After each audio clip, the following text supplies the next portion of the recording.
நம்ம எல்லோரும் சொல்கிறோம். நான் பேப்பரை பார்க்குறேன், மக்களை சந்திக்கிறேன். 4 நாளாக இந்த டெல்டா மாவட்டம் எல்லா பக்கம் தான் சுற்றுப்பயணம் பண்ணுறேன். எல்லா துறை மக்களும் கவனிக்கிறேன். ஹல்லிங் பண்ணுற மில் ஓனர்ஸ்லேருந்து கூலி தொழிலாளர் வரைக்கும் எல்லாத்தையும் பார்க்குறேன். போராட்டம் கண்ணுக்கு தெரிஞ்சு இல்லை. நானும் பேசக்கூடாது அப்படிதாங்க நினைக்கிறேன். ஆனால் பேச வைக்கிறீங்க. ஒரு அமைச்சர் என்ன அப்படின்னா விவசாயத்தை விட விளையாட்டு பெருசுங்கிறாரு. இந்த அமைச்சர் என்ன சொல்றாரு அப்படின்னா விவசாயிகள் போராட்டம் என் கண்ணுக்கு தெரியலங்கிறாரு. எப்படி தெரியும்? நீங்க தான் அதிலே சொல்லியிருக்கீங்கல்ல, நான் டெய்லி கார்ல எல்லா ஏரியாவுக்கும் போறேன், பெரிய பெரிய தொழிலதிபரை சந்திக்கிறேன் அப்படின்னு சொல்றீங்க. பெரிய பெரிய தொழிலதிபரை சந்திச்சீங்கன்னா விவசாயிகள் எப்படி உங்க கண்ணுக்கு தெரிவாங்க? நீங்க சாப்பிட்ற சாப்பாட்டை பார்க்கும்போது இது ஒவ்வொருத்தரோட விவசாயிகளோட உழைப்பு அப்படின்னு நினைச்சீங்கன்னா விவசாயிகள் கண்ணுக்கு தெரிவாங்க. நீங்க அதெல்லாம் நினைக்கிறது இல்லையே, ஏன்னா அடிமைகளாக தானே பாக்குறீங்க.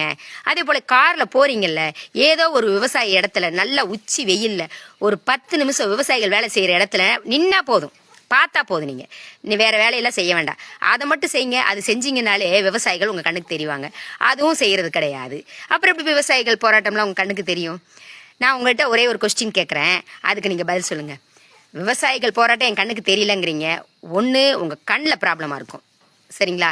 இல்லை அப்படின்னா நீங்க விவசாயிகளை சந்திக்காம இருக்கீங்கன்னு நீங்களே நிரூபிக்கிறீங்கன்னு அர்த்தம். நம்ம எல்லாரும் சொல்கிறோம். நான் பேப்பரை பார்க்குறேன், மக்களை சந்திக்கிறேன். 4 நாளாக இந்த டெல்டா மாவட்டம் எல்லா பக்கம் தான் சுற்றுப்பயணம் பண்ணுறேன். எல்லா துறை மக்களும் கவனிக்கிறேன்.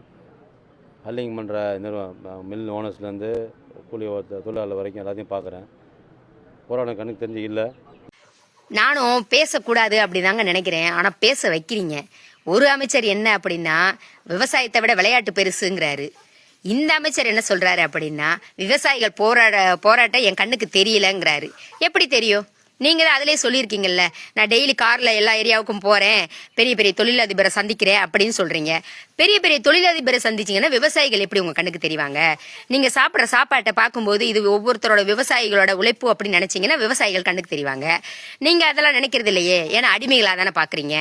அதே போல கார்ல போறீங்கல்ல, ஏதோ ஒரு விவசாயி இடத்துல நல்ல உச்சி வெயில்ல ஒரு 10 நிமிஷம் விவசாயிகள் வேலை செய்யற இடத்துல நின்னா போதும், பார்த்தா போதும். நீ வேற வேலையெல்லாம் செய்ய வேண்டாம், அதை மட்டும் செய்யுங்க. அது செஞ்சீங்கனாலே விவசாயிகள் உங்க கண்ணுக்கு தெரிவாங்க. அதுவும் செய்யறது கிடையாது. அப்புறம் எப்படி விவசாயிகள் போராட்டம்லாம் உங்க கண்ணுக்கு தெரியும்? நான் உங்கள்கிட்ட ஒரே ஒரு கொஸ்டின் கேட்குறேன், அதுக்கு நீங்க பதில் சொல்லுங்க. விவசாயிகள் போராட்டம் என் கண்ணுக்கு தெரியலங்கிறீங்க. ஒன்று உங்க கண்ணில் ப்ராப்ளமா இருக்கும், சரிங்களா? இல்லை அப்படின்னா நீங்க விவசாயிகளை சந்திக்காம இருக்கீங்கன்னு நீங்களே நிரூபிக்கிறீங்கன்னு அர்த்தம்.